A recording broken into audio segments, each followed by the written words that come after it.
2024 लोकसभा चुनाव के ठीक पहले 2023 के अंत में 5 राज्यों में विधानसभा के चुनाव हुए और 5 राज्यों में विधानसभा के चुनाव जब संपन्न हुए तो परिणाम निकल के सामने आया।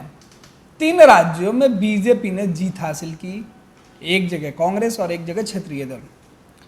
क्षेत्रीय दल और कांग्रेस के तरफ से मुख्यमंत्री फेस को लेकर कहीं कोई किचकिच नहीं है, लेकिन बीजेपी देश की सबसे बड़ी पार्टी है। उसके अंदर जिस तरीके से घमासान मचा हुआ तीनों ही राज्यों में कि मुख्यमंत्री कौन बनेगा, मध्य प्रदेश, राजस्थान, छत्तीसगढ़ से लेकर दिल्ली तक के खूब दौरे हो रहे हैं।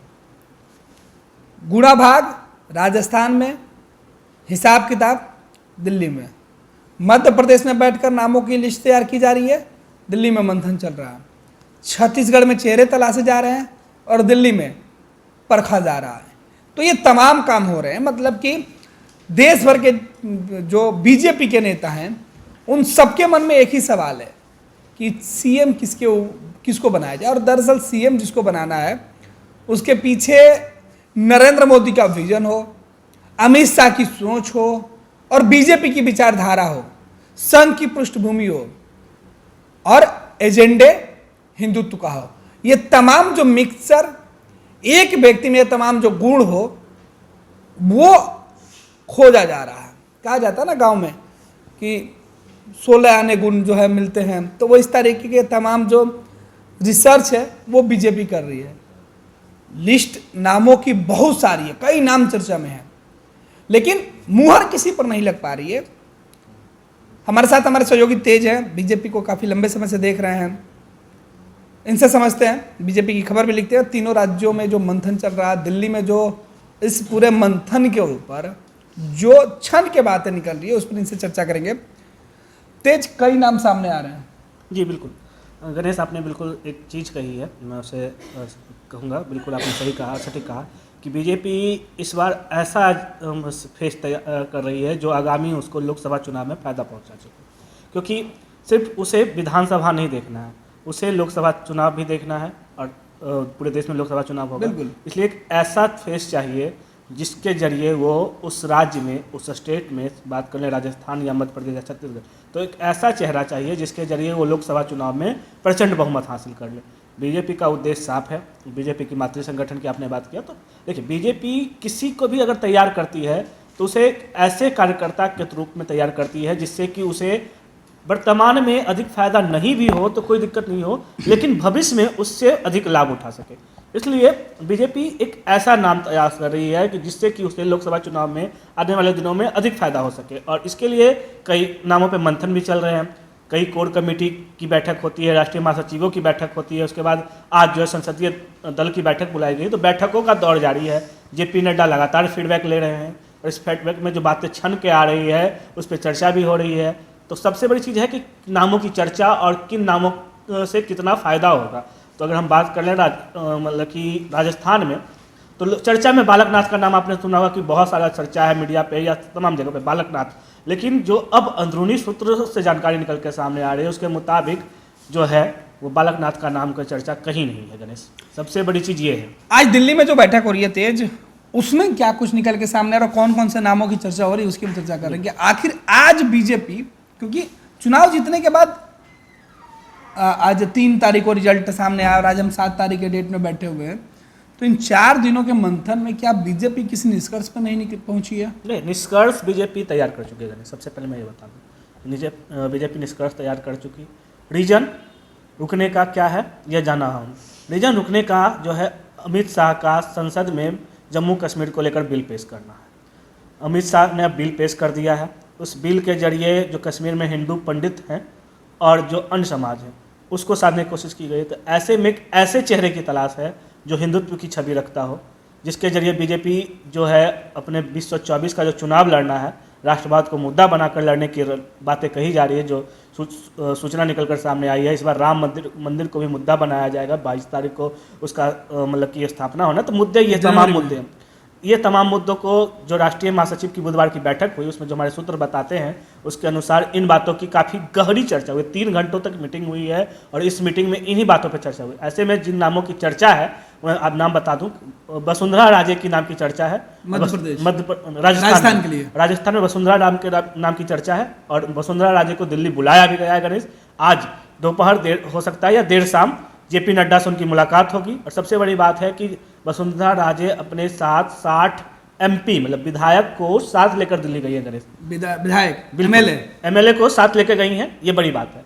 और वसुंधरा राजे के नाम की चर्चा, उसके बाद अगर दूसरे नाम की चर्चा कर लें तो वहाँ पे दूसरे नाम की चर्चा जो है वो एक महिला विधायिका है। वसुंधरा राजे के अलावा वहाँ पे जो है दिया कुमारी के नाम की चर्चा है। दिया कुमारी भी बीजेपी की नेत्री हैं, हिंदुत्व की छवि रखती हैं और दुर्गा वाहिनी की सदस्य के तौर पर जानती है।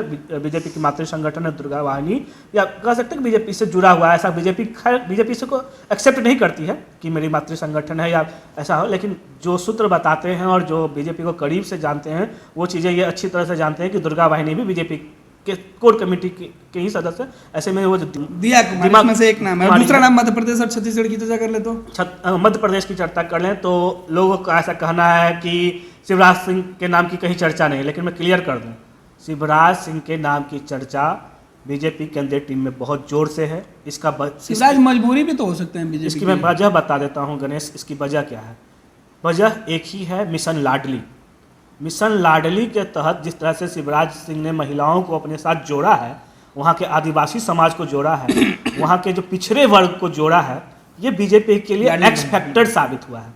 और यही उद्देश्य है और यही वजह है कि महिला वोटर को साधने के लिए आगामी दिनों में आपको गणेश देखने को मिलेगा कि केंद्र सरकार जो है यानी कि बीजेपी की सरकार मिशन लाडली को केंद्र पूरे देश के स्तर पर लागू करेगी और ये सबसे बड़ी चीज़ है। और यही वजह है। छत्तीसगढ़ की चर्चा करें तो छत्तीसगढ़ की चर्चा कर लें तो वहाँ पे आपको नए चेहरे देखने को मिलेंगे। रमेश की चर्चा हो रही है लेकिन रमेश जी कहीं नहीं बनने वाले हैं, नए चेहरे होंगे वहाँ पे, नए चेहरे होंगे और ऐसे चेहरे होंगे जिसके बारे में लोग जो है वो चर्चा नहीं कर रहे हैं। चर्चा में उनका नाम है ही नहीं, लेकिन बीजेपी की कोर कमेटी ने उनका नाम तय कर लिया है।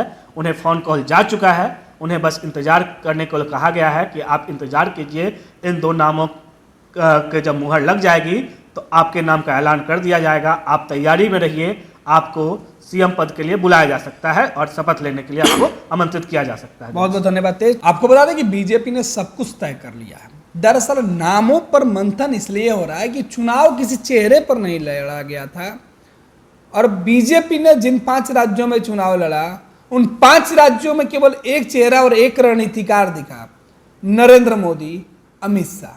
और यही वजह है कि जीत जब मिली है तो सेहरा नरेंद्र मोदी के सर पे सजा है, लिहाजा जो दूल्हा है उनकी संख्या तो ज़्यादा है, लेकिन बारात में कौन जाएगा घोड़ी पर बैठ के ये तय नहीं हो पा रहा है।